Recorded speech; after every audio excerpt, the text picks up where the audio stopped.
Si vous êtes comme moi et vous n'aimez pas vous casser la tête, alors une ombre à paupières, mais un look qui a l'air beaucoup plus complexe, c'est ce que je vous propose aujourd'hui. Primer, fond de teint et correcteur, c'est déjà appliqué. Alors, je continue avec ma base pour les yeux. Alors, j'en applique partout avec mes doigts jusqu'à l'arcade sourcilière. Ça va m'aider à prolonger la durée de mon fard à paupières et aussi à ce que la couleur soit plus vive, plus impactante. Alors, je fais de mon mieux pour estomper et puis ensuite, j'applique ma poudre fixatrice de maquillage.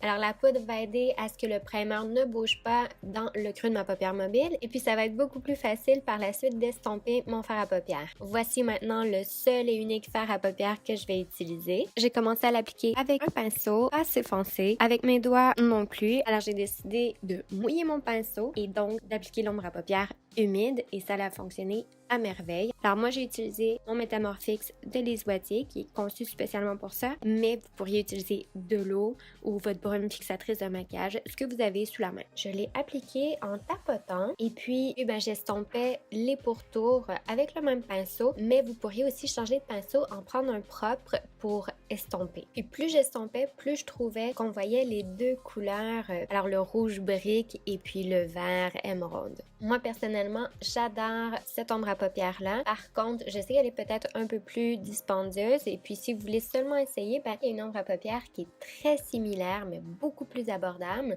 Alors, je vais vous l'indiquer si vous voulez essayer le look avec une version beaucoup moins chère, ça sera toujours possible. Prochaine étape, je prends un crayon colle noir et je l'applique à la ligne d'eau, en haut et en bas. Et puis j'essaie de déborder légèrement parce que après je vais estomper avec un pinceau et un peu du fard à paupières. J'ai débordé encore plus, je suis allée vraiment à la racine de mes cils et puis j'ai appliqué le crayon noir que j'ai ensuite estompé avec le pinceau. Ça nous donne un look beaucoup plus charbonneux quand on le fait de cette façon-là. Puis ensuite, j'ai pris un autre pinceau et j'ai appliqué encore plus d'ombre à paupières pour vraiment avoir le look charbonneux.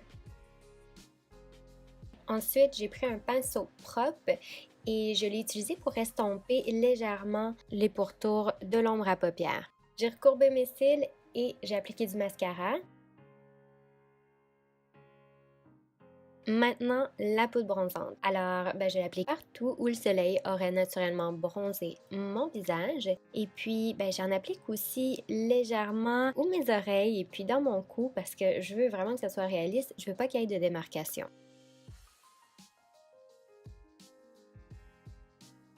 Ensuite, je prends mon blush. Alors, c'est un fard à joues qui est quand même bonne mine, bronzé. Je l'adore. Alors, c'est ce que j'applique. Puis, sous forme de crème, je trouve que ça fait encore plus naturel, plus joli. Pour les lèvres, j'ai utilisé un rouge à lèvres qui est très nude, très pâle, parce que j'avais quelque chose en tête. Donc, je voulais faire un dégradé de couleur. J'ai aussi appliqué un autre rouge à lèvres qui est rose très, très, très foncé. En fait, pas si foncé que ça, mais quand même plus foncé. Et puis, je l'ai appliqué seulement au centre de mes lèvres. Ensuite, j'ai appliqué un gloss. En fait, moi, j'ai pris mon embellisseur de lèvres de Clarins que j'adore. C'est un gloss, mais pas trop gloss. J'adorais ça, mais prenez ce que vous aimez. C'est sûr, ça ne vous donnera pas une impression de lèvres plus pulpeuse parce que normalement, on aurait fait le contraire. Donc, le plus foncé, plus vers l'extérieur et une touche plus pâle au centre. Là, j'ai fait le contraire. Ça fait un look plus coréen, asiatique. J'aime vraiment. Je trouvais que c'était pas assez foncé. Alors, j'ai pris un autre rouge à lèvres plus foncé, un peu plus bourgogne. Et puis, je l'ai appliqué encore plus au centre de mes lèvres.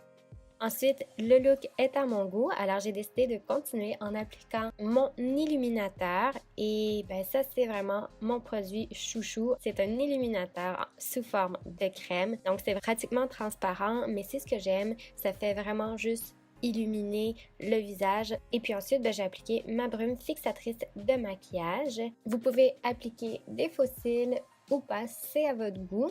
Et c'est ce qui complète mon maquillage pour aujourd'hui. Alors j'espère que vous avez aimé. Vous pouvez me suivre sur mes réseaux sociaux, Facebook, Twitter et Instagram. Abonnez-vous aussi à ma chaîne YouTube. N'oubliez pas que vous pouvez aussi activer la cloche pour recevoir des notifications dès que je monte une vidéo. Et puis passez une belle journée. Bye bye!